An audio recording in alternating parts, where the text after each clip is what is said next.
Comenzar quizás dando la palabra a Pierre, que fue uno de los primeros ponentes del coloquio, para poder un poco ampliar un poquito más este tema que él nos planteaba.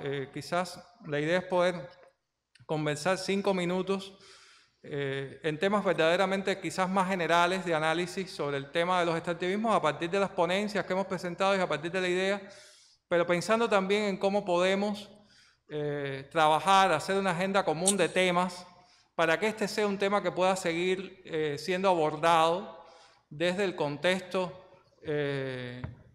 cotidiano de acción, de trabajo de Casa de las Américas y a partir también de la red que ya tenemos constituida desde 2011 con el programa de estudios sobre culturas originarias de América.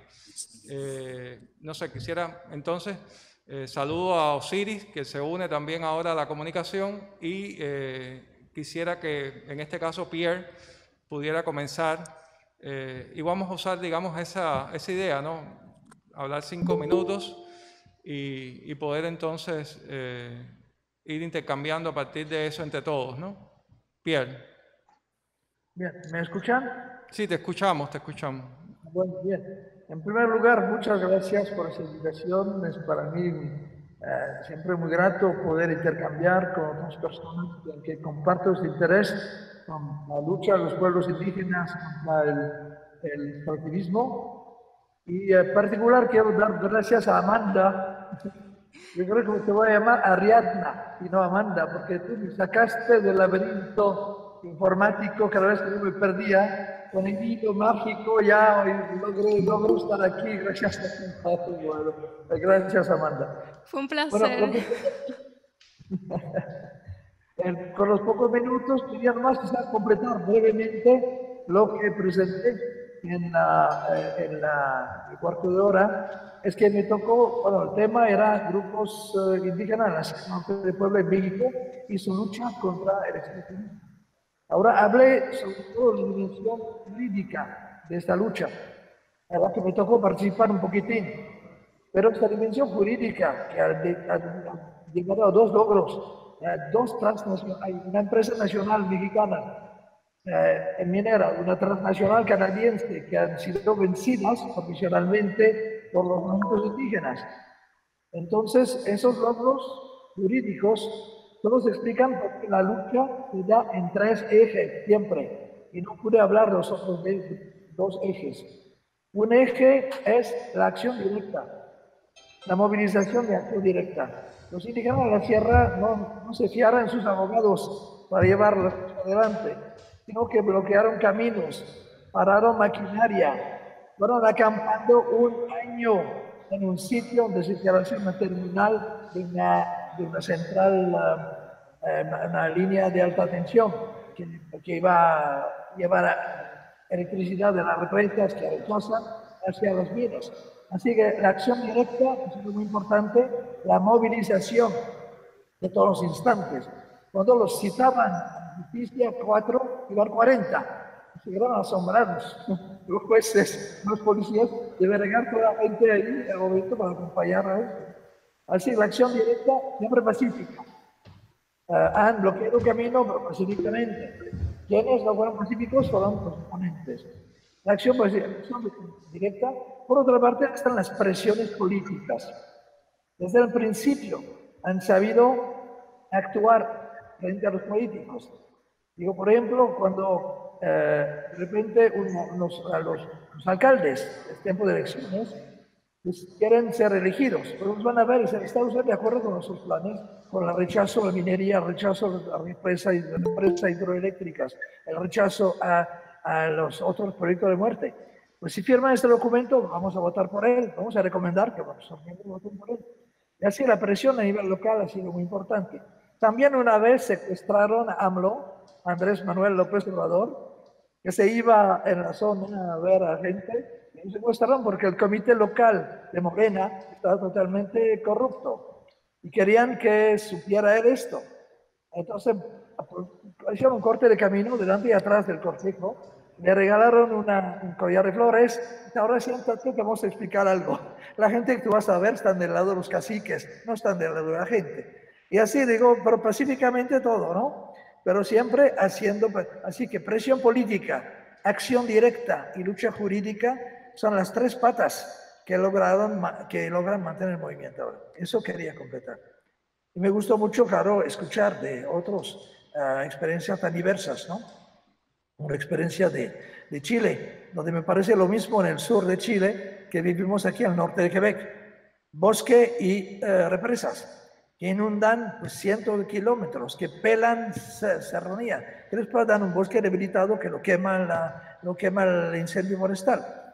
Así que a mí me llama la atención estas similitudes, ¿no? Y también, pues, similitudes con ejemplos históricos, que se presentó un ejemplo histórico, como ya en el siglo XVI, pues había luchas ideológicas, ¿no? Había gente que querían saquear y después quemar a la gente, y otros capitalistas, que a veces hay que aliarse con ellos, aunque sea a veces dar la mano al diablo, que dicen, no, queremos que la cosa dure, no vamos a destruirlo todo, ¿no? Y por un momento de camino también el movimiento de indígena de la sierra se alió contra la burguesía local en contra de Walmart, que quería llegar a la zona.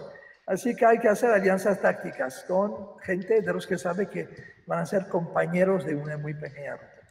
Eso nomás quería decir. Aprendí mucho, estoy aprendiendo mucho. Ok, Pierre, muchas gracias.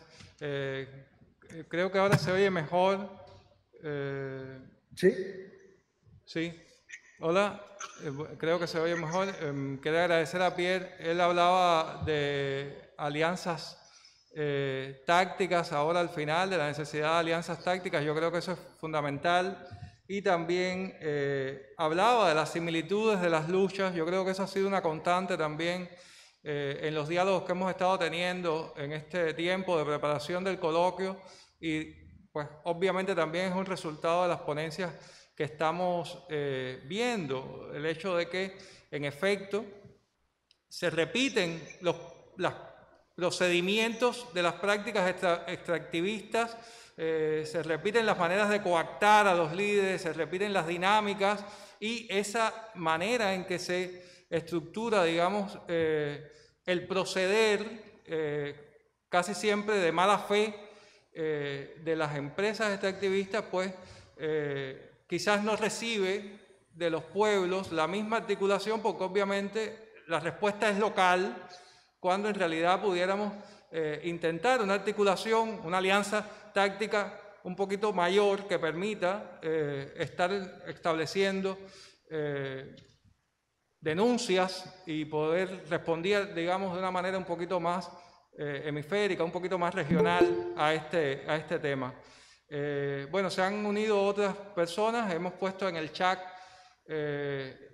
un poquito la idea de participación, pero como hay personas nuevas, insisto en que la idea es proponer en esta conversación, a partir de la ponencia, a partir de lo que traen, pues ideas que nos permitan pues trazar una red de diálogo permanente en torno al tema extractivismos. Y aprovecho ahora justamente para pensar en la noción de extractivismos en plural, y bueno, casi siempre vamos a lo que atañe directamente a los territorios, pero me parece muy importante que pensemos también en esas prácticas extractivistas que usurpan lenguas, saberes, cosmovisiones y que acaban, digamos, quebrando la identidad de los pueblos y preparando el terreno para las otras prácticas. Es decir, allí cuando ya no hay ninguna resistencia cultural, pues entonces es mucho más fácil pues ir y apoderarse de todo el territorio, ¿no? Y entonces en ese sentido, pues me gustaría que Andrea, pienso en ti porque pienso en la poeta que nos presentabas hoy, mapuche, y en su propia estrategia poética de resistencia desde la poesía, con mucha fuerza, pues pueda explicarnos un poquito cómo ella está estudiando este tema en el caso de la poesía, ¿no? Ella nos hablaba hoy de Adriana Paredes Pinta, la poeta mapuche. Entonces, Andrea. Sí, bueno, también quiero agradecer, muchas gracias por la invitación a participar de este evento. ¿Sí se escucha bien? Sí, se escucha bien. Bueno, muy acá. bien. Muchísimas gracias y me encanta la idea de establecer puentes, porque nosotros ya estábamos con Juan Guillermo Sánchez, que está aquí presente, y Juan Ulises Ceballos Aguilar. Hicimos con la idea de justamente una compilación de artículos, de cuentos, de obras literarias, de reseñas, ¿sí? Todo con la idea también de establecer puentes entre diferentes territorios, entre diferentes experiencias, ¿sí? Entre diferentes comunidades que estaban sufriendo a causa del extractivismo en sus territorios, ¿no? Entonces, muchas gracias por seguir, ¿no es cierto?, creando estos puentes. Bueno, y mi artículo, el que les presenté, se trata sobre dos poemarios, ¿no es cierto?, de Adriana Paredes Pinda, uno en el 2005, que se llama Uy, y otro es publicado en el 2014, Paria Sungun, ¿sí? Y pues ahí, como les contaba, ¿no?, y lo que mencionaba Pierre, habla sobre el extractivismo a grande escala, ¿no es cierto?, en el sur de Chile, ¿sí? No solamente en cuanto a los incendios forestales masivos, ¿sí?, la plantación de pinos y eucaliptos, sino que también la instalación de hidroeléctricas, de carreteras que las comunidades indígenas, bueno, las mapuches que están en ese territorio no han aprobado, ¿no es cierto?, que va en contra del convenio que ellos han establecido con el Estado-Nación, ¿no es cierto?, chileno, donde ellos deberían ser respetados, ¿no es cierto?, y se ha pasado por encima de todo lo que ellos han pedido, ¿no es cierto?, respetar. Bueno, y aquí yo hablo sobre, en mi artículo, en la ponencia que les presenté, hablo sobre la actividad extractiva de estas industrias en Wallmapu, ¿no es cierto?, que es el nombre que se le da al gran territorio mapuche, no solamente en Chile, sino que también incluye territorios en Argentina, ¿sí? Y la forma en que ella codifica una serie de eventos míticos históricos que tomaron lugar en lugares clave, en enclaves icónicos del territorio mapuche, y el modo como ella, la poeta, que es machi también, chamán, entra a través de su visión chamánica, ¿no es cierto?, y a través del vuelo chamánico entra en estos territorios y puede leer, ¿no es cierto?, la memoria que está en ese territorio, ¿sí?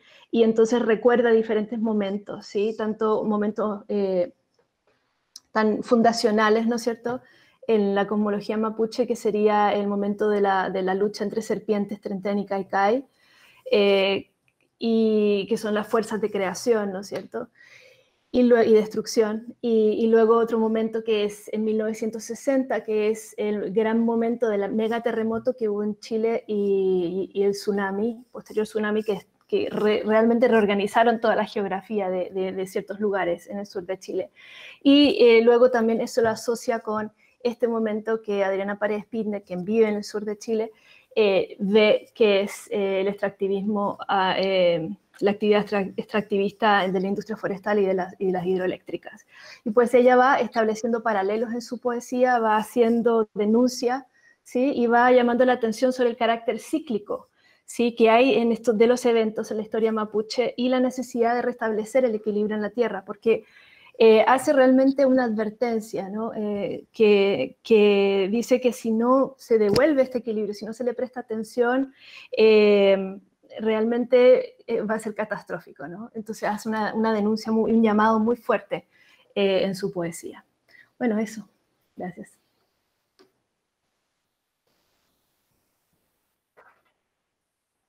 Otros quieren hacer preguntas también, quizás debemos usar el chat para eso y después tener una ronda, yo creo que sería lo más organizado, pero solo quisiera, en el caso de esta poeta, saber si solo se da el activismo en la poesía o si ella también, digamos, tiene un espacio de activismo, digamos, más político, porque eso yo creo que es bien importante a la hora de pensar esa relación entre el creador indígena, que es también vocero de su comunidad, pero que puede serlo, o de su pueblo indígena, más que de su comunidad, pero que también puede alcanzar, ganar la agencia, digamos, desde el punto de vista más político, no solo en la obra o en la intimidad, digamos, de la creación poética, en este caso. Claro, entonces ella participa desde hace un par de años en la creación de una radio, se llama Radio Caleidoscopio, que es Caleidoscopio algo más, que ya se me olvida, pero es algo que pueden encontrar y donde hace diálogos con los estudiantes de la Universidad Austral, donde ella trabaja, entonces abordan este tipo de temas, ¿no es cierto? Y muchos temas muy interesantes que están relacionados también con el extractivismo, con otros temas, ¿no es cierto?, de concientización, de educación, ¿no es cierto?, para educar a los estudiantes, ¿no es cierto?, y el resto de la población. Y eso lo pueden encontrar. Entonces, sí, definitivamente. Bueno, y también tiene prácticas, es activamente machi, ¿no? Entonces, eso también es tiene un rol activo dentro de la comunidad. Sí. Perfecto. Sí. Bueno, quizás ahora sería bueno, ya Andrea nos presentaba el volumen de la revista Diálogos, que fue dedicada justamente al tema del extractivismo, y ella hablaba un poquito de la coordinación tan importante que para nosotros incluso ha tenido el profesor Ulises Juan Ceballos, y bueno, él también trabaja poesía, también hoy escuchamos al inicio de la tarde su presentación. Y bueno, quisiera que entonces dar la palabra al profesor Ulises Juan Ceballos, agradecerle también por habernos presentado este número de la revista y haber coordinado un poco la presentación de los autores de ese número de la revista en nuestro coloquio. Profesor.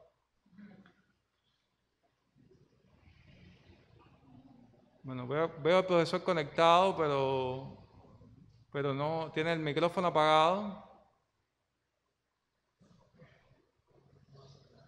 Bueno, ya, ¿me escuchan? Ahora sí, profesor. Bienvenido. No estoy muy familiarizado con esta plataforma. Para ser más precisos, primera vez estoy utilizando, ¿no? Sí, sí. Google, ¿no? Sí, bueno, sí, muchas gracias, ¿no? También por darnos la oportunidad de hablar, ¿no? A los participantes de ese volumen, ¿no? De diálogos, una revista norteamericana de DePaul University, bueno, que acogió el volumen que coordinamos, ¿no? Andrea, Juan y yo, y bueno, es un número que ha tratado de establecer un equilibrio entre académicos que se dedican a investigar estos temas, creadores indígenas de todas las Américas, ¿no? que hablan en contra del extractivismo, ¿no? En cuentos, y también, ¿no? Académicos indígenas, ¿no? Nuestro propósito fue, ¿no?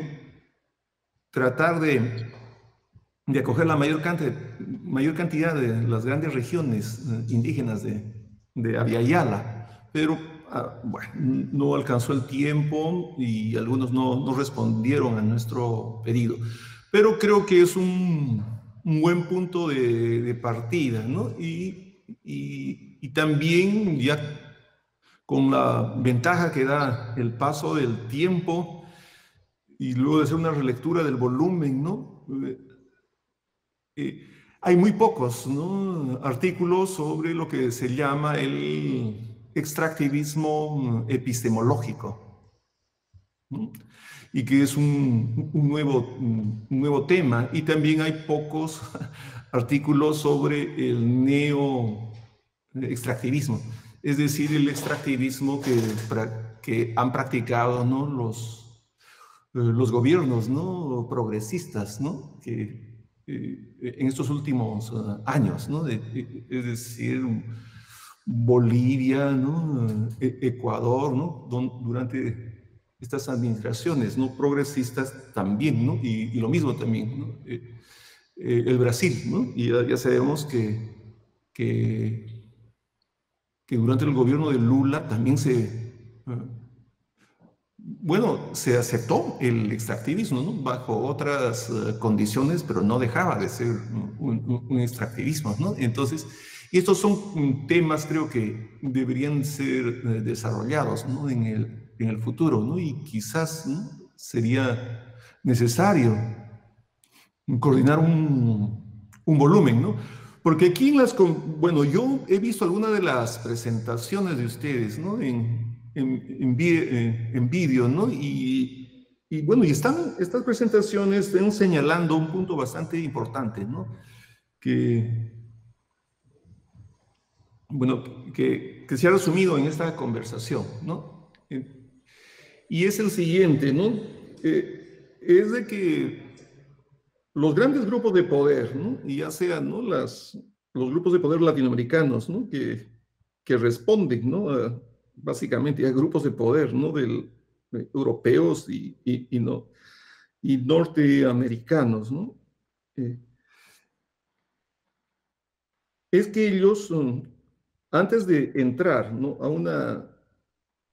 a un territorio rico en recursos naturales, si se dan cuenta, ¿no? De que hay grupos que tienen, bueno, una cultura muy sólida, que hay un activismo político, cultural, etcétera, encuentran la manera para destruir al movimiento político y cultural, ¿no? Que basan, ¿no? su orgullo en su propia cultura. Encuentran la manera. Como paso previo para entrar, ¿no? Ya a la explotación de recursos. Y este es un tema del cual se ha investigado muy poco, ¿no? ¿No? Por distintas razones, ¿no? En Abya Yala hay grupos, ¿no? Que lograron el control de su territorio, ¿no? En base a una agenda política cultural. Y las corporaciones encontraron la manera, y distintas maneras, ¿no? Y ya sea a través de la corrupción de líderes indígenas o a través del incentivo de consumos que la comunidad no tenía, etc. Entonces, llega un momento que hay un debilitamiento y ahí es donde entran y ahí es donde se firman, ¿no? Estos convenios, estas concesiones, ¿no? Con los gobiernos de turno, ¿no? Y esto lo he venido viendo, ¿no?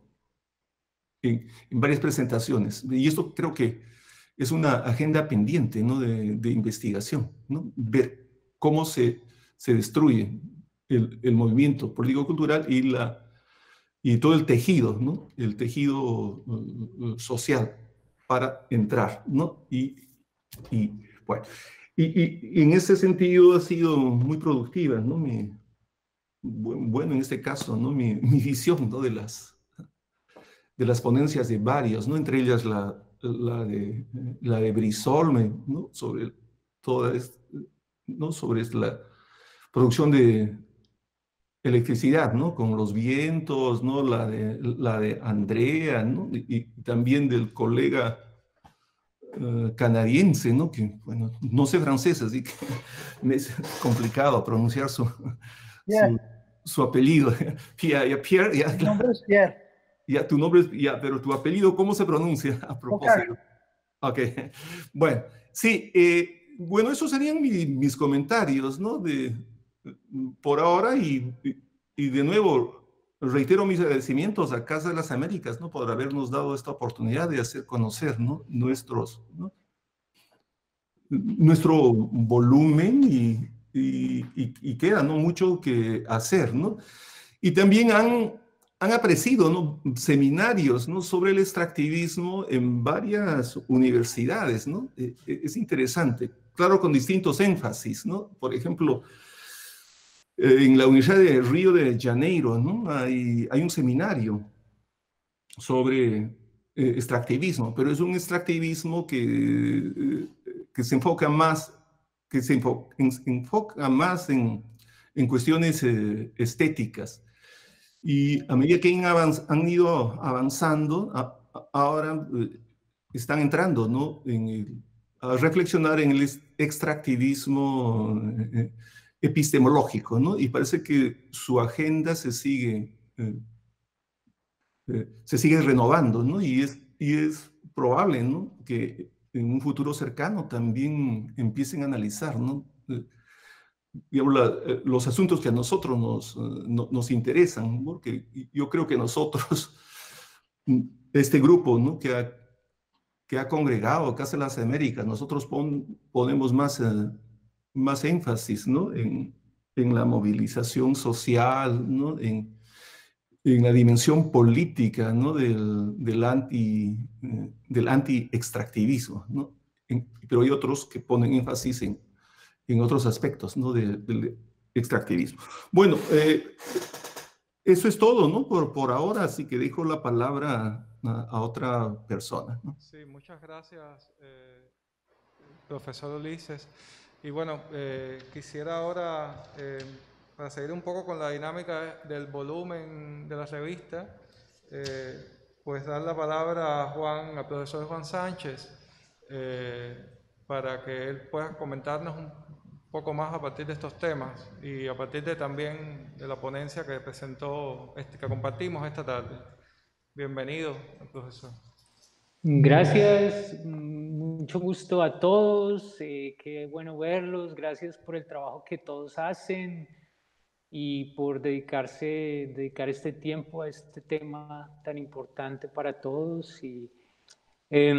Yo solamente quería decir que, digamos, trabajando con distintos poetas y escritores de Abya Yala y también trabajando y aprendiendo un poquito con algunos mayores de distintos pueblos de Abya Yala y haciendo un poquito de activismo. Ya así con el tiempo lo que yo veo y se ve en el volumen y se ve en el trabajo aquí diverso que tenemos en este círculo es que pues hay gente que está trabajando desde la creación literaria o artística, o, desde la pintura, por ejemplo, los invitados al número, Bruce Rubio y Jason Castillo y bueno, tantos artistas que están trabajando en ese tema.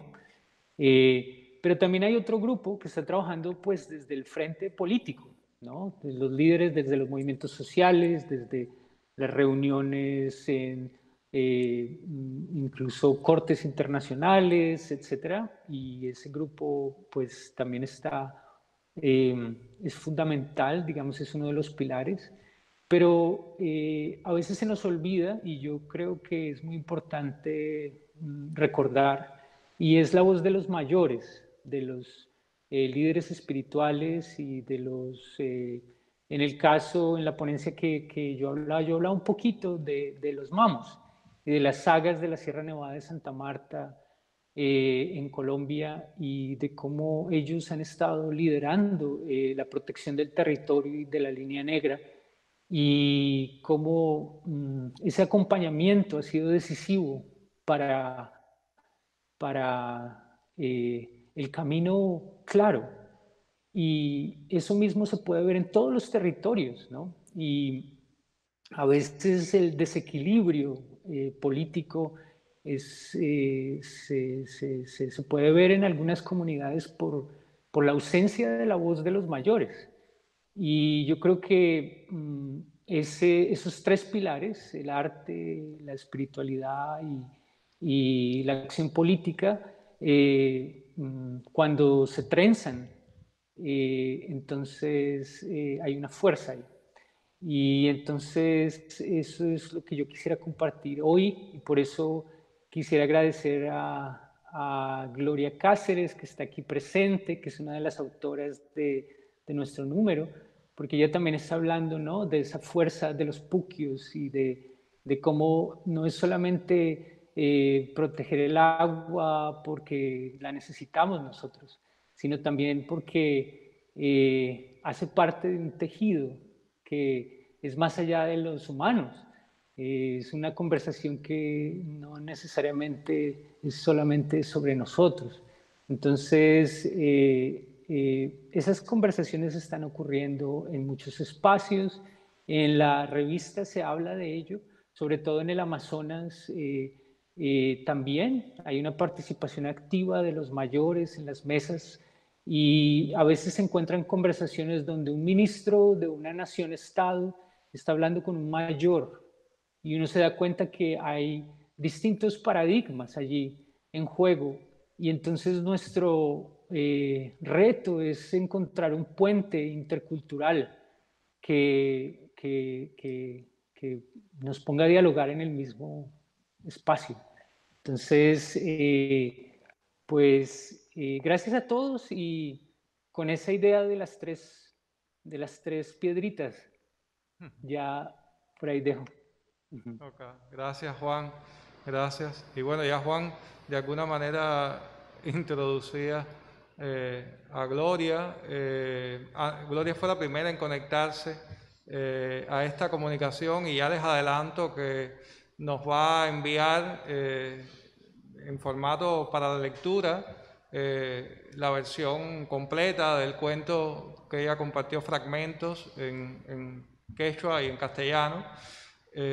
Así que lo vamos a poder compartir con todos los participantes y bueno, tenerlo también para compartirlo desde acá, poder guardarlo en nuestra biblioteca y tal, en Casa de las Américas. Y entonces, bueno, quiero ahora que Gloria, un poco conectando con esta idea que Juan de alguna manera articulaba y que justamente es el cierre, lo que decías ahora de no solo hablar de los humanos, sino hablar también de esas otras entidades, es justamente el cierre de la ponencia del profesor Ulises Juan, cuando decía que había que pedir también por esos derechos de la tierra, que es algo en lo que no se avanza mucho desde el punto de vista, digamos, de la legislación internacional, pero que si algo ha venido a probar la pandemia, a comprobar la pandemia, es a decirnos justamente de que la Madre Tierra, la Pachamama,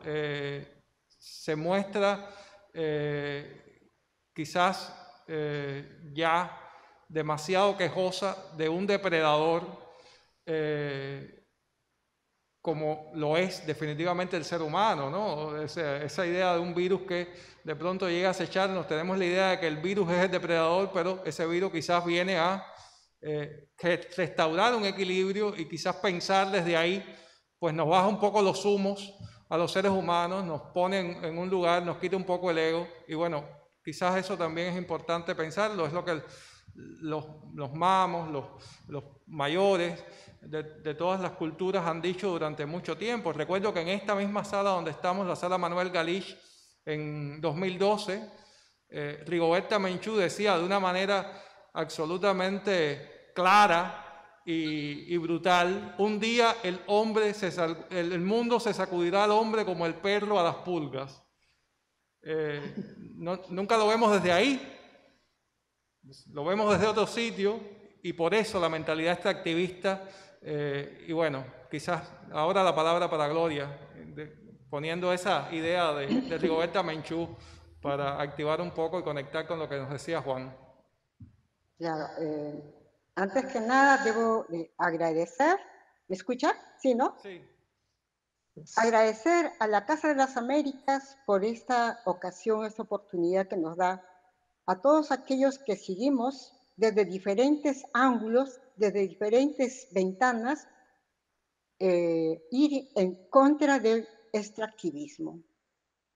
Y agradecer también a Juan Guillermo, a Ulises, que me dieron la oportunidad de publicar un pequeño cuento que nace de esa lucha de los pueblos del interior, como decimos, los pueblos del Ande, de los pueblos originarios o de los pueblos amazónicos, por preservar nuestros recursos naturales. Y solos no podemos. Yo creo que no solo como ahora la sociedad nos tiene, sino también hay que respetar a nuestros apus, a nuestros dioses tutelares, ¿no? ¿Y quiénes son nuestros dioses tutelares?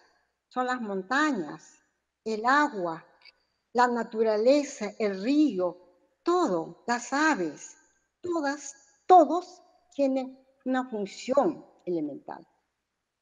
Nosotros no somos nada, el ser humano no es nada sin el concurso de estos elementos. Y en el Perú tenemos lucha, tenemos historia de estas luchas. No hace poco, por ejemplo, en el norte, una campesina, una señora pequeñita, de físico, de tamaño, pero enorme, gigante de energía, de fuerza, luchó contra toda una minera por defender una laguna. Y esta líder se llama Máxima Acuña. Máxima, pequeñita ya. Quizás no tenga la cultura occidental ni nada, pero tiene la sabiduría innata del ser andino, peruano, natural, autóctono. No pueden tocar esa laguna. Las mineras, con su pretexto de darnos comodidades, de hacernos el camino, de hacernos escuelas, de darnos lo que le digo, las facilidades que necesita el pueblo, pues agreden, arremeten, ¿no?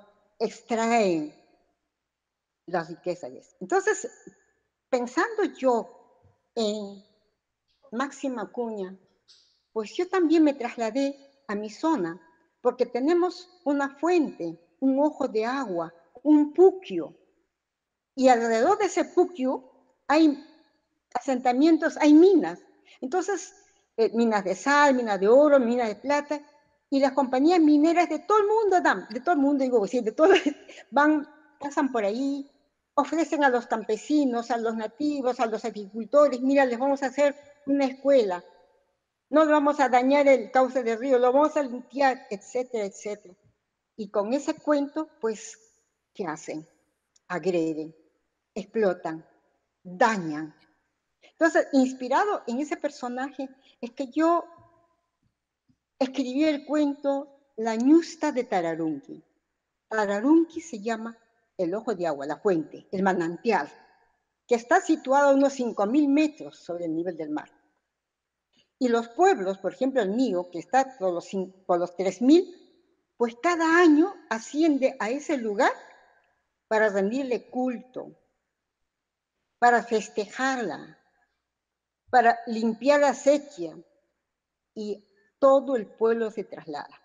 Pero como no solo estamos allí, sino también tenemos la herencia de la colonia, la interculturalidad, pues en esa fecha también se celebra la fiesta de una virgen, la Virgen de Lourdes.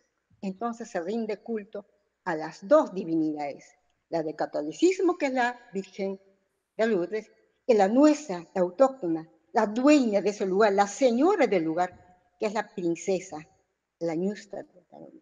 Entonces hay una conjugación de ambos saberes. El pueblo va, es toda una fiesta, bailan, cantan, limpian. Entonces, ¿quiénes ofician? Está ahí, como lo hemos dicho, están la presencia del Laija, del Yachak, que en Chile sería el Machi y en Colombia sería el Momots. Son los que le digo, los que guían los saberes, ¿no? Los que tienen la comunicación con los sapos. En eso se basa mi cuento, ¿no? Un cuento donde se moviliza la población, hombres, niños, mujeres, van a la parte de 5.500 metros, todo un día están ahí, regresan, y toda la semana es una festividad para ambos lugares.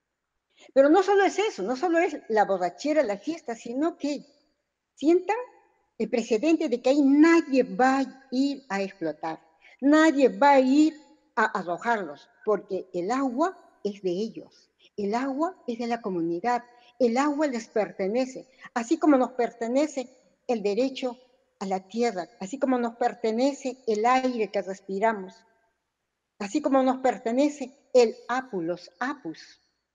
Entonces, en el Ande tenemos apus. Tenemos, por ejemplo, el apu huascarán, el apu sajantay, y en mi zona está el Apu Sarasara, y todas tienen historias, leyendas, mitos. No están ahí los cerros por estar, ni el lago o laguna o el ojo de agua tampoco está por estar ahí. Cumplen una función social, vital, religiosa, porque hay un misticismo, una religiosidad, ¿no? Esa es, en resumen, mi cuento. Yo, como le dije a Jaime, pues voy a enviarles el cuento completo, si me lo permite Juan Guillermo. ¿Lo puedo compartir, Juan Guillermo? No, entonces me gustaría que lo lean. ¿Por qué escribo en quechua? Porque también es nuestro, porque también estamos extrayéndoles. Hay una cosa de arrojar el quechua. ¿Para qué sirve el quechua? Nos dice, si ahora ya estamos en un mundo de la occidentalización. ¿Qué mejor nuestro diálogo en nuestra lengua nativa? Yo soy quechua hablante, Chaimi, Keljani, Iskay Simipi. Chaimi, Insani, Munani, Iskay Sonjoyuan. Por eso escribo en las dos lenguas, por eso amo con esas dos corazones. Ñaña Turaikuna, Yuspay, Kai, Rimas Huasayquishimanta. Hermanos, hermanas, muchísimas gracias por haberme escuchado. Muchas gracias. Eso es todo. Muchas gracias a Gloria. Y bueno, sí, es una suerte poder escuchar las lenguas maternas, la diversidad inmensa. El quechua es de las más habladas, la más hablada de las lenguas en el continente, por la que más hablantes tiene, digamos, y no solo en los Andes, las comunidades quechohablantes en el resto del mundo, en España, en Europa, en los Estados Unidos, en Nueva York, son inmensas, y realmente pensar que alguien puede inferiorizar o minorizar una lengua como el quechua realmente es un absoluto absurdo. Quería dar la palabra ahora a los que estamos reunidos en este encuentro por Google Meet, al ponente de hoy, a Juan Pío, poeta, Juan Pío Mamani Chambi, poeta. Bueno, oigo ahí como alguien la voz. Ya. Ok. Juan Pío, bienvenido, gracias. Y también Juan Pío nos habla desde la creación, y es una suerte también poder tener ese encuentro de estudiosos y creadores. Agradezco también a la revista por propiciarla.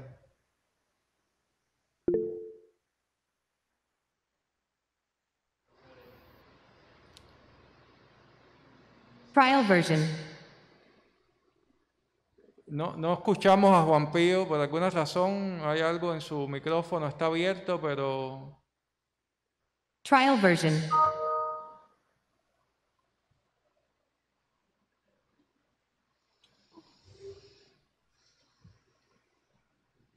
Trial version.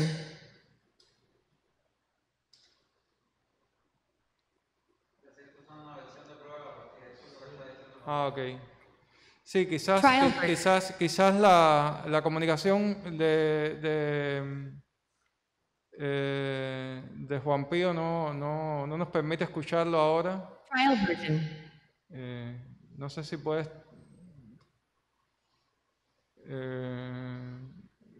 quizás está conectado por un teléfono.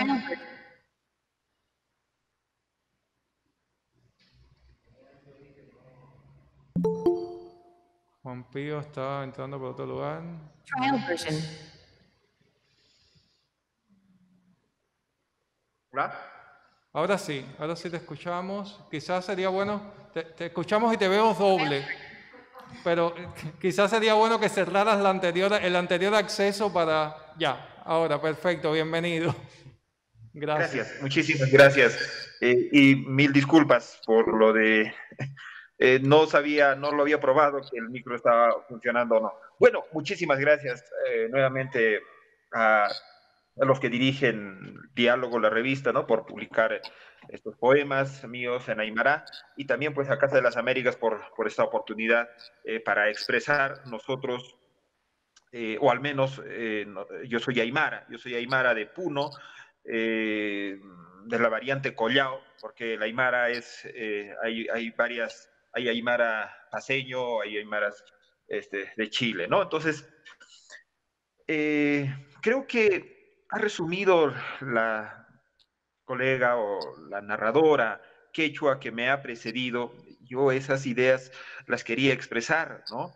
Aquí nosotros en Puno, a orillas del Titicaca, existe mucha mitología, existe literatura oral, bastante literatura oral en torno a la minería, al extractivismo, fruto de eso o resultado de esas narraciones que yo los había escuchado de niño, de parte de mi madre, ¿no? Pues son resultados, digamos, son la síntesis estos versos que se han ideado, ¿no? Para esta revista.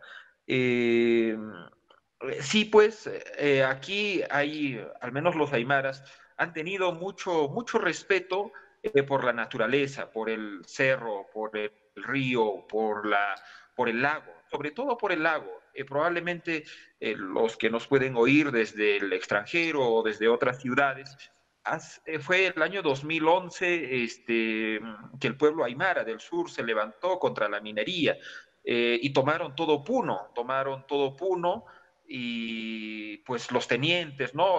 Sitiaron la ciudad de Puno, la ciudad del lago, y pues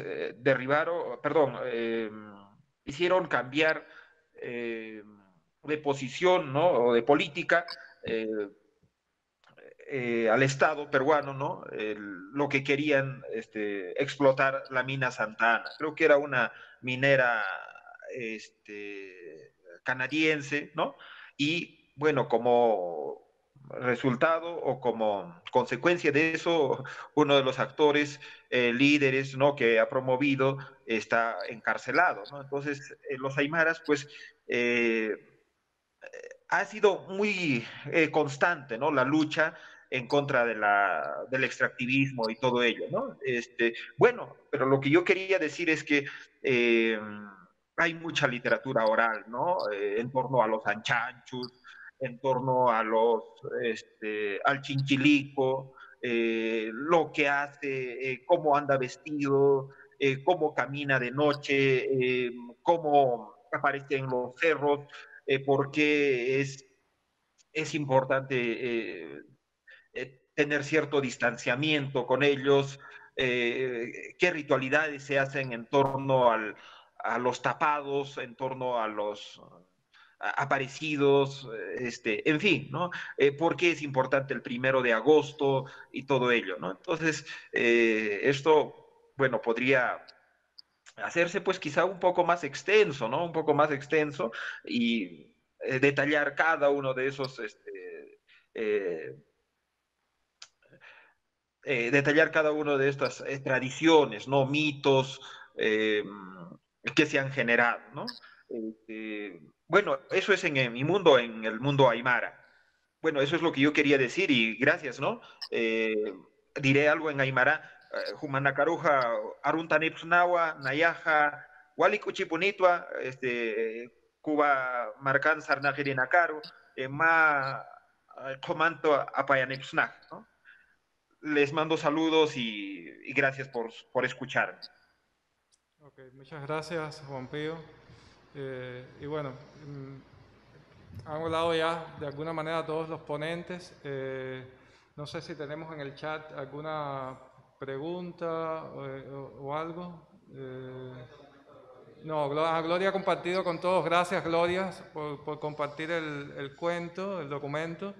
Y bueno, quisiera entonces ahora el resto de los ponentes que puedan intervenir con comentarios sobre esta ponencia o comentarios generales. Hay ponentes que se han unido a la comunicación y lo agradecemos mucho porque es absolutamente bueno poder encontrarnos, pero cuyas ponencias todavía no han sido presentadas, van a ser estrenadas en el canal de YouTube mañana, el jueves. El jueves tendremos otro encuentro. Pero bueno, estoy viendo a Tracy, a Osiris, a Armando Javier, o sea, no sé, quizás dar la palabra a Osiris ahora un poco en el orden en que lo estoy viendo ordenado en mi pantalla. Sé que cada uno tiene un orden distinto, pero voy a usar el mío. Osiris, solo te vemos la mitad del rostro, tienes que tratar de... Sí, ya. Yecla Socamati, Jaime Noyolo Pajpaqui, Pampaín, Intonali, Nihuetlato, y Canochi, Tlacame y Guancihuame, y Noyolo Pajpaqui, Pampa Nitlato y Pan pueblos originarios en América. Muy buenas tardes a todos. Mi corazón está muy alegre de poder compartir con ustedes esta tarde y de platicar precisamente sobre los pensamientos y los idiomas que hablan los pueblos originarios de Abya Yala y de América. Yo soy mexicano y me da mucho gusto precisamente poder compartir. Yo aprendí la lengua náhuatl, el idioma náhuatl, y precisamente trabajo con varias comunidades y con varios investigadores pertenecientes a los pueblos originarios, al pueblo náhuatl, al pueblo tomí, al pueblo ayuk.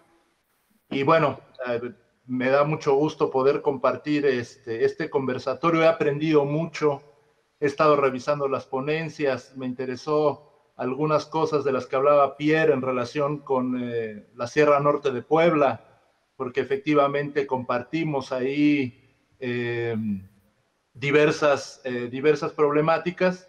Y bueno, también me gustaría enfatizar esta idea del extractivismo epistemológico, de la que hablaban al principio Jaime y otros colegas. Creo que sería fundamental abrir más espacios para poder trabajar este problema, ¿no? Si bien pues hay varios ejes, como mencionaba Juan, ¿no? Que es la espiritualidad, el activismo político, la palabra de los ancestros, como decimos acá en México, pues creo que el extractivismo epistemológico y el extractivismo cultural también es importante. Y a mí me gustaría que efectivamente en este espacio, ¿no? se conformara también una red de apoyo para estar trabajando esos temas. Yo en concreto tengo una formación en filosofía y a veces tenemos un poco olvidada la filosofía de los pueblos originarios, la sabiduría que existe. Entonces sería también muy importante seguir indagando precisamente eso, ¿no? La sabiduría de los pueblos, la sabiduría de los ancestros. Entonces, sería importante conocer los trabajos que se están haciendo, digamos, en otras regiones. En México hay algunos colegas, por ejemplo, que están trabajando, Miguel Hernández, que es un filósofo tzotzil, Uber Matiubá, que es un filósofo y poeta mefá, y tengo entendido que también en Colombia hay algunos colegas. Entonces, creo que también la defensa y la promoción del pensamiento desarrollado por los pueblos originarios precisamente puede ayudar o puede ser un frente para detener este extractivismo epistemológico. Y entonces, bueno, esto también está relacionado con los idiomas, con las diferentes lenguas que se hablan a lo largo de todo el continente. Cuando uno aprende precisamente un idioma originario, pues no solo es un conjunto de reglas gramaticales, sino es una forma de ver el mundo, una forma de ver el mundo distinta. Y entonces yo celebro precisamente estos esfuerzos y este trabajo que se hace para escribir, para publicar, para difundir los idiomas originarios, porque justo nos ayudan a detener este epistemicidio. El extractivismo epistemológico precisamente lo que provoca es un epistemicidio, un aniquilamiento de saberes, un aniquilamiento de conocimientos. Entonces, en ese sentido, pues bueno, trabajar con los diferentes idiomas pues puede también ayudar a revertir estas indeseables consecuencias del extractivismo. Y pues por el momento sería sería todo. Me da mucho gusto compartir. Seguiremos aprendiendo. A mí me toca exponer los siguientes días y bueno, compartir precisamente los trabajos. Solo por último, nada más también quisiera hacerles una invitación a todos los que estén interesados. Ahora estoy colaborando en México, en el Centro de Estudios Históricos Sociales de Hidalgo. Es un centro de investigación que está dirigido por un historiador náhuatl, Saúl Macuil, que él tiene un doctorado en historia por la Universidad de Leiden, y justo ahora tenemos un programa de radio que se llama Imágenes Sonoras, que transmite en español y en ñañú. Es bilingüe. Y bueno, la invitación es para quien quiera participar en el programa, para quien quiera colaborar, pues están las puertas abiertas. Y ahorita en el chat pues voy a poner los datos, y bueno, pues aprovecho este espacio para hacer la invitación para quien quiera colaborar, para quien quiera compartir sus trabajos y sus luchas. Y muchas gracias. Miekla Socamati Nochi. Sí, muchas gracias, Osiris. Excelente. Y bueno, bienvenido Tito. Tito Ochoa es director de teatro hondureño. Fue el último en incorporarse al coloquio, gracias a Vivian Martínez Tavares, que acaba de publicar un texto suyo en el más reciente número de la revista Conjunto. Y un mensaje que Tito envió a Vivian era un excelente resumen de ponencia para este coloquio. Vivian me lo hizo llegar y bueno, gracias a esta colaboración de la directora de la revista Conjunto, pues tenemos también esta presencia de Honduras y estamos compartiendo en la sección Galería del sitio web del evento la obra de Tito, de la que él hablará en la ponencia suya, y también los documentales. Entonces, Tito, por favor, tu momento para compartir. Tienes que activar el micrófono, Tito.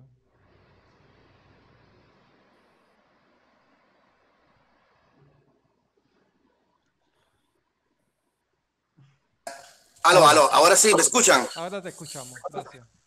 Bueno, muchas gracias por la oportunidad que me brinda Casa de las Américas para poder dar a conocer la situación de los pueblos originarios en mi país, en Honduras. Y qué excelente noticia que también los participantes puedan ver la obra que nosotros realizamos en La Mosquitia. Es una región en Honduras, en el litoral atlántico, donde viven los misquitos y donde hemos realizado la obra La Tempestad de William Shakespeare, adaptada a su cosmogonía y a su cosmología. Y así que todas las personas que quieran interés en ver, está la obra completa y están los documentales de todo este proceso que nosotros realizamos ahí en Puerto Lempira, donde convivimos durante 6 meses de arduo trabajo en una región bastante, digamos, un poco alejada del resto de Honduras, ¿verdad? Este alejamiento no es solo territorial, sino que también es un alejamiento histórico. Y entonces es una etnia bastante desconocida en el ámbito, digamos, internacional o también incluso hondureño. Y por eso nosotros pues le damos realmente las gracias a Casa de las Américas que nos haya permitido hacer esta ponencia y luego denunciar lo que está sucediendo en nuestro país en relación a los defensores del agua, de las montañas de nuestro país, y que constantemente son asediados y en muchos casos asesinados, ¿no? Y estamos en una alta situación de riesgo, ya que el Alto Comisionado de los Derechos Humanos de las Naciones Unidas ha dicho que Honduras se ha convertido en uno de los países más peligrosos para los defensores del medio ambiente. Y así como la exposición, no me las quiero adelantar, ¿verdad? Para que ustedes puedan verla mañana, invitarlos a que vean esa exposición y bueno, y a invitarlos también a que vean el documental y la obra que nosotros realizamos. Eso, muchas gracias por permitirnos estar con ustedes. Okay, muchas gracias a Tito. Bueno, se ha unido hace un rato Miriam Colque, así que bienvenida, querida Miriam. Miriam no solo se ha unido, sino que se ha unido desde una oficina donde tiene el póster de nuestro anterior coloquio, así que te agradecemos mucho que tengas ahí esa imagen que nos gusta tanto y que queremos tanto. Y bueno, quisiera dar la palabra ahora a Armando Javier, que está unido también desde hace rato con nosotros. Dice Uno Venado. ¿Estás, Armando? Allá. Te escuchamos ahora, sí. Hola, sí, tengo un problema con el internet, está un poco lento. No sé si me alcanzan a escuchar. Te escuchamos nosotros perfectamente. No sé el resto, Bueno, ¿no? bueno. Perfecto. Pues un saludo para todos. Ha sido muy interesante este intercambio y un agradecimiento nuevamente a Casa de las Américas. Es una gran oportunidad de compartir cuál ha sido el trabajo de la última década en esta región. Y pues me gustaría un poco contextualizar lo que será la ponencia del próximo jueves. Un poco también respondiendo a esta inquietud del compañero que habló anteriormente, que sobre la historicidad y la reflexión acerca de los métodos de incursión y de destrucción de las bases, de los cimientos culturales, de la herencia cultural por parte de los proyectos extractivistas para triunfar finalmente haciéndose de la propiedad de los territorios. Entonces, pues la historia es muy larga. En el siglo XX, la Mixteca ha sido objeto de la ambición por parte de los gobiernos anglosajones y tenemos dos antecedentes muy generales pero muy precisos, y uno es el de una presa que comenzó a planearse en los 60s y cuya primera intención en su primer diseño originalmente iba a tapar uno de los sitios cosmogónicos más importantes, no solamente de la nación mixteca o ñusabi, y que es reconocido por los pueblos vecinos y por un grupo cultural como el Nahua, y justamente del que hago referencia en el ensayo fotográfico.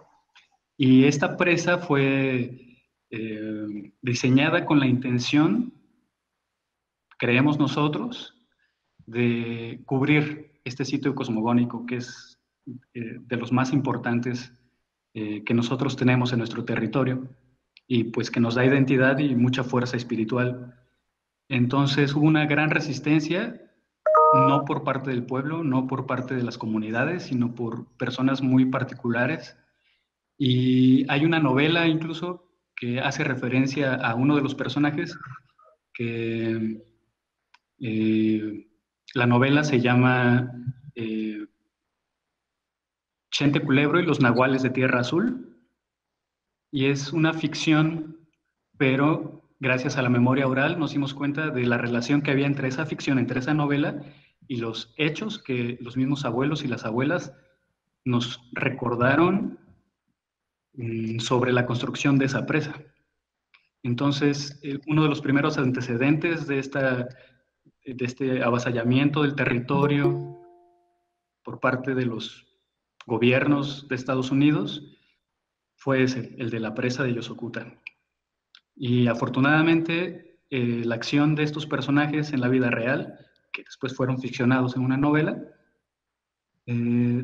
nos dio la oportunidad de poder conservarla y entrar en diálogo con este lugar, porque justamente hay lugares que en sí mismos poseen una sabiduría y que están vivos, digámoslo, ¿no?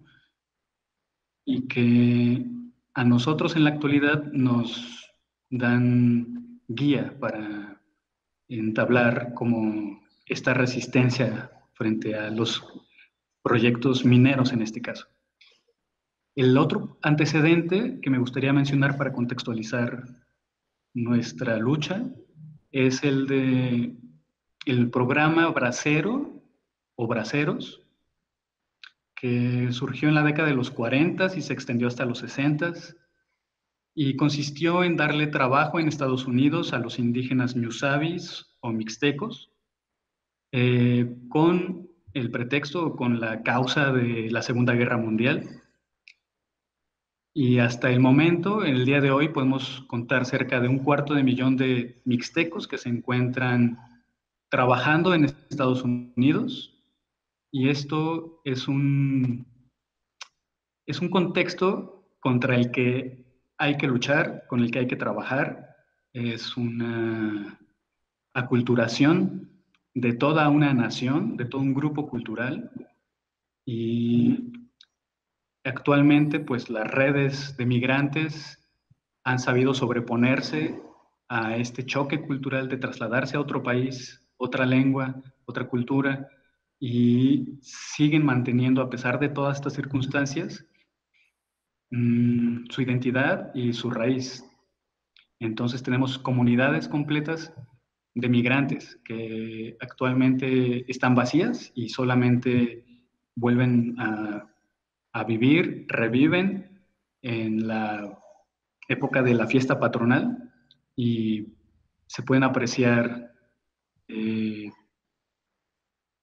pues todas las influencias materiales de ser un migrante en Estados Unidos, y cuando regresan nosotros hemos percibido ese vacío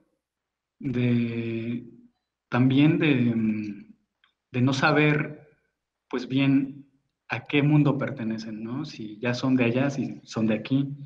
Entonces tenemos estos dos antecedentes para hacer un poco de historicidad sobre el intento de borrar a una cultura muy fuerte, y pues el esfuerzo que nosotros estamos haciendo va por la conservación de la lengua, por la conservación de la memoria, por el rescate de los mitos cosmogónicos y por reescribir o por reescribir por primera vez nuestra historia, nuestra propia historia, que está relacionada totalmente con el territorio.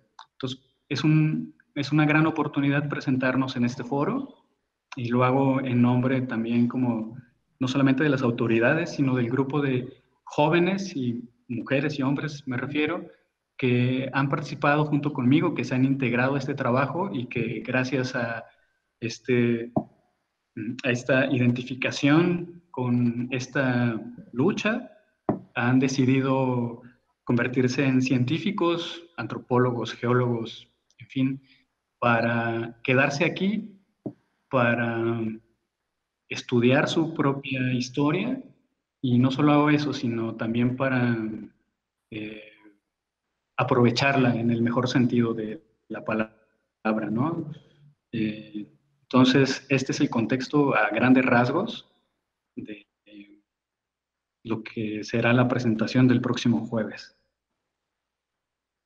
Ok, muchas gracias Armando, Javier. Y Armando introduce un tema que es muy importante también para nosotros, y se los comento porque la Casa de las Américas también tiene un programa de estudios sobre cultura, sobre latinos en los Estados Unidos, y desde hace tiempo el programa de estudios sobre latinos en los Estados Unidos y el programa de estudios sobre culturas originarias han hecho un link, han hecho un vínculo para visibilizar esas realidades de migrantes indígenas del sur en los Estados Unidos que sufren un contexto de triple invisibilización, de cuádruple, en el caso de las mujeres migrantes indígenas, en el contexto de los Estados Unidos. Y bueno, realmente el tema que tocabas también da para mucho. El extractivismo también pasa por esos cuerpos migrantes que se mueven a otros contextos, algunos regresan, otros ya no.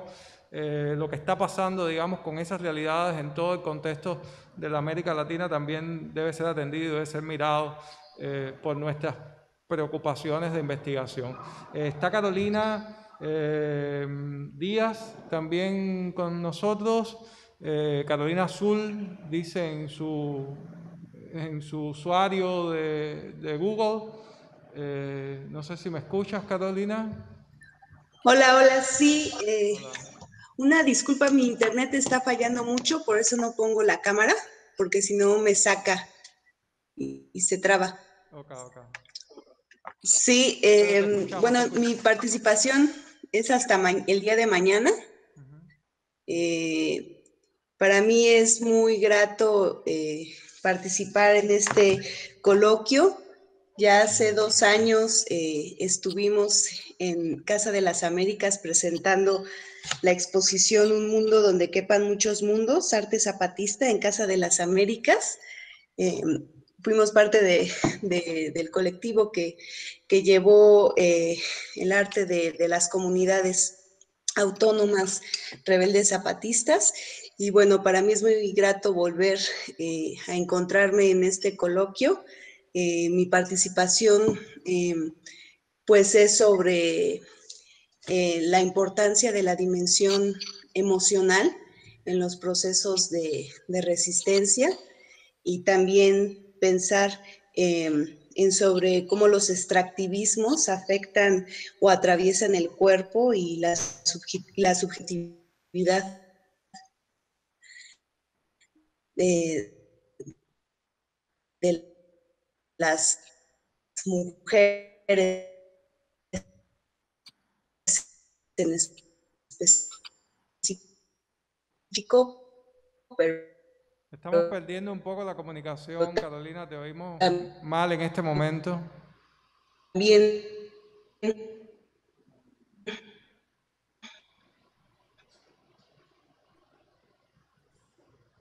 De los... Bueno, no estamos escuchando bien a Carolina, creo que alguien se lo pone en el chat.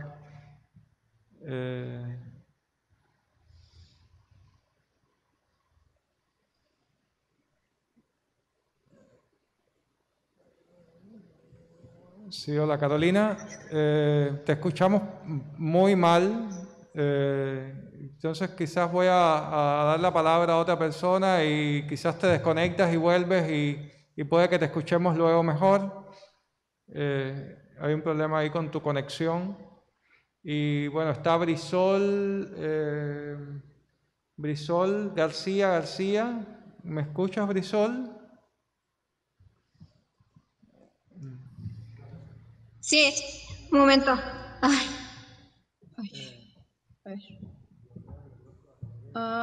Bueno. Y aparezco en pantalla. Sí, hola, Brisol. Ya te vemos, sí. Te escuchamos y te vemos. Es que había desconectado precisamente para no interrumpir. Bueno, mi ponencia va o giraba en torno a la idea de un instrumento de derecho para que se pudiera dar cuenta de estos 3 elementos en un expediente de la UNESCO. Es el consentimiento libre, previo e informado, o sea, que hayan sido consultados los pueblos originarios. Esto a raíz, bueno, es una historia muy larga de cómo fue el proceso de denominación de la cocina tradicional purépecha, mexicana, en el 2010. De hecho, hubo un intento en el 2005 por el mismo grupo que realizó el expediente, y en el 2010 se consiguió, pero lo relevante es desde mi punto de vista, de lo que he estudiado, esta denominación fue perpetrada por un grupo externo a la comunidad. Claro, justificaron con ciertos elementos como lo del video, la realización de un video con 5 testimonios de las cocineras, unas cartas con 25, me parece que son 25 firmas de las cocineras reunidas allí aprovechando en la realización de un encuentro de cocineras, para justificar esta denominación o esta postulación ante la UNESCO, ¿no? Y bueno,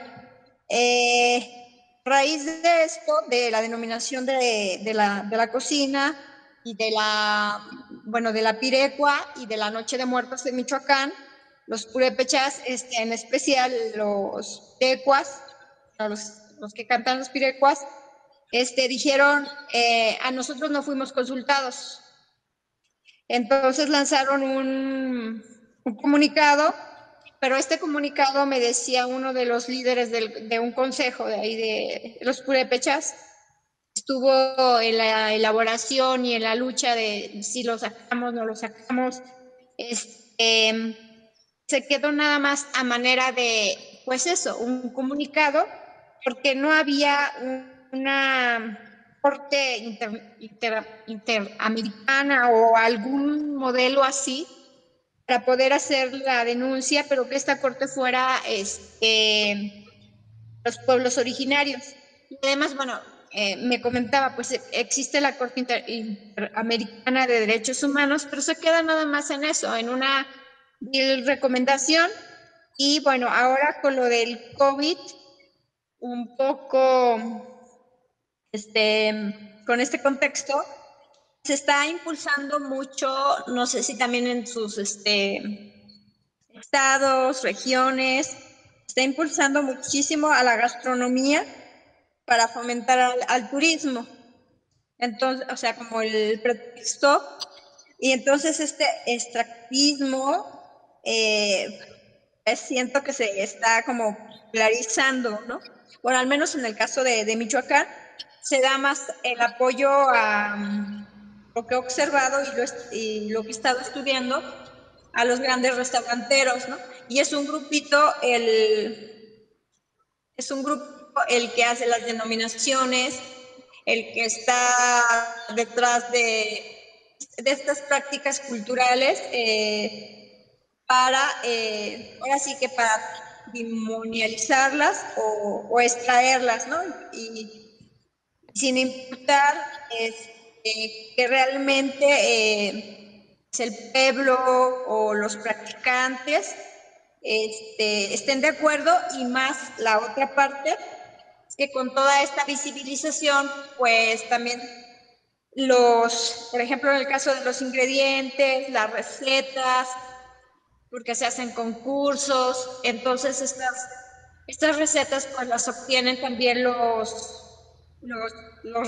grandes restauranteros o los cocineros, los chefs, y pues no hay como allí es una cuestión de cómo hacer esta regularización en las recetas, o esta protección de estos saberes. Y la otra es como la gran visibilización de ciertos productos o ingredientes, y que se puede extraer demasía, y inclusive las personas locales ya no lo pueden, lo pueden comer.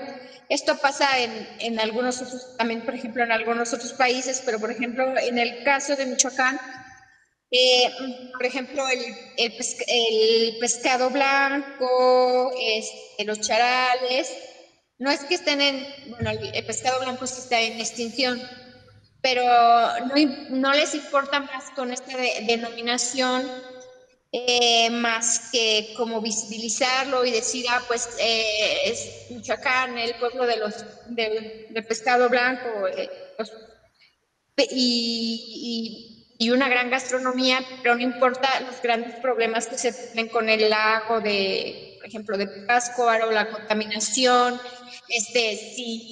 por ejemplo, también la placa de la cocina si se ha fisurado, por decirlo así, o se ha roto, en este sentido que se siga practicando o que se siga consumiendo estos productos locales, ¿no? Y bueno, en los pueblos purépechas y en la ciudad, y con la globalización, pues se consumen ya otros productos altamente procesados. Entonces, es como más de nombre. Todas estas denominaciones es para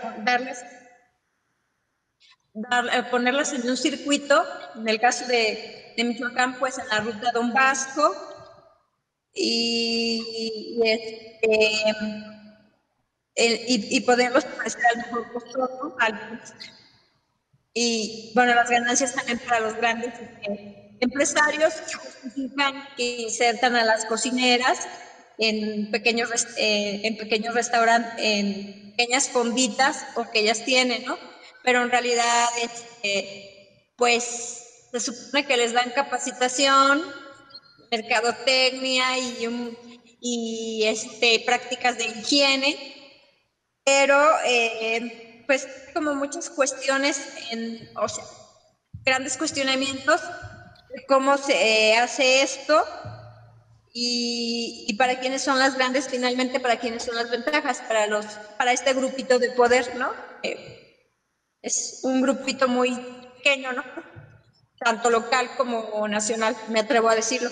Y con esto, pero quizá lo importante es como pensar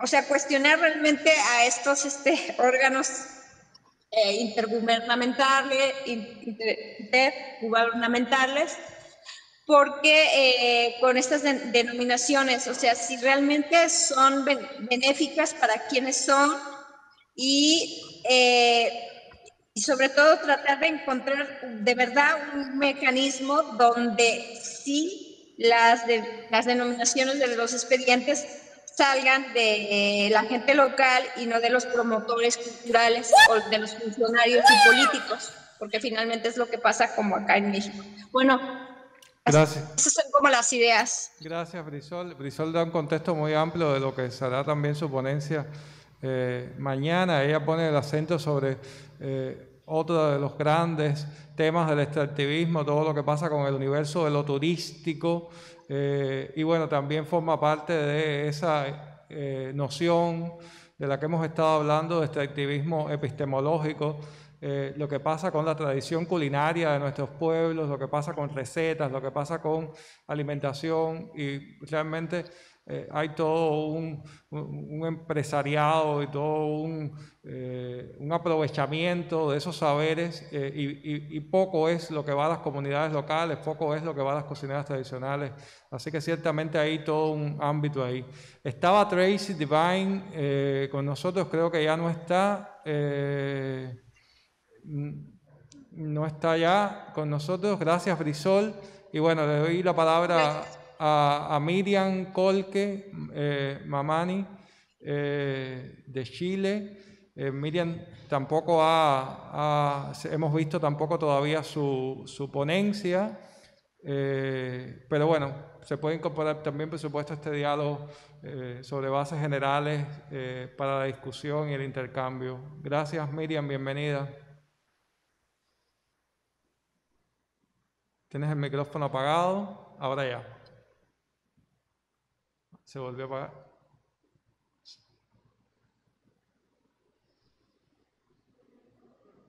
Miriam, vuelves a apagar el micrófono. Tienes que...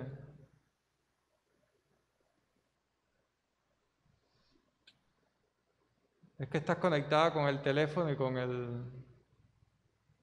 Parece que va a ser lo mismo que hizo Pibe. Se va a conectar con el teléfono, no puede... Tienes los dos micrófonos apagados.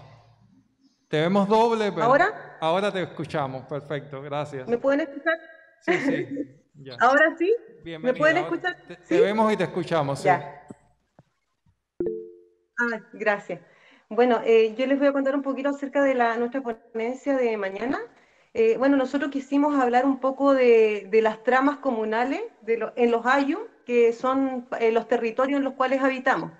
Y también hablar de cómo esta memoria en algún momento se estuvo perdiendo y nosotros en este momento estamos apostando a que la podemos recuperar con las abuelas, con los abuelos que han resistido los procesos de extractivismo, ¿cierto? Los distintos tipos de extractivismo, porque nuestra ponencia nos fuimos al territorio para mostrar el lugar donde está viviendo un proceso de etnocidio de forma gradual, que ante los ojos de Occidente no se ve dañado, que es lo que todos dicen cuando van, incluso hasta lo encuentran bonito y como que generan propuestas para explotarlo nuevamente, pero con el turismo.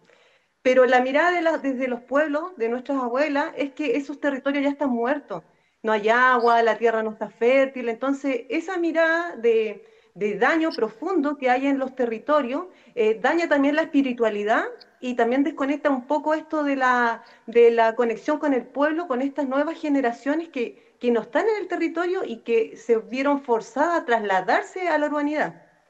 Entonces nosotros apostamos que podemos, con estas abuelas que han resistido, que han estado en el territorio, que aún siguen hilando en el altiplano, que aún siguen cultivando, ay, perdón, parece que se me apagó, ¿no? No, te estamos viendo, te estamos escuchando bien, perfecto. Ya, entonces con esas abuelas que tenemos, quizás tomar más fuerza con estos jóvenes, hacerles que ellos tomen sentido también a lo que podemos recuperar y a todo el territorio que debemos repoblar.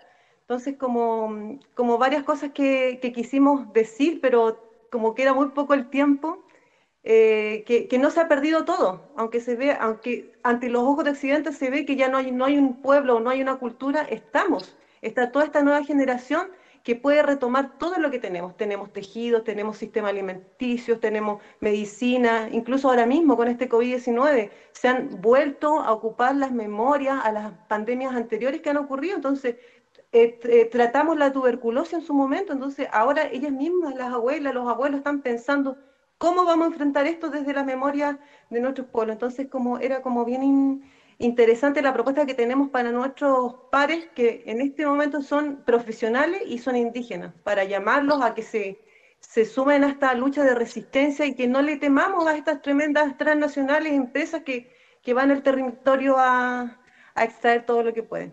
Así que eso.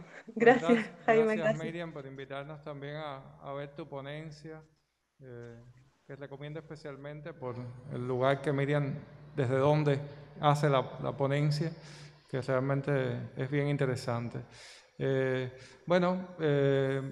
Doy gracias. No sé si hay alguna pregunta, algún intercambio, si ha quedado algo en el chat en ese sentido. Bueno, Alba Ochoa nos hacía un comentario del extractivismo en las formas de producir la agricultura y la gastronomía. Sería excelente que pudieran ampliar para incluir y tratar estos temas. Yo lo decíamos y de alguna manera se veía también en la ponencia de Brisol ese interés. Bueno, Juan se despedía.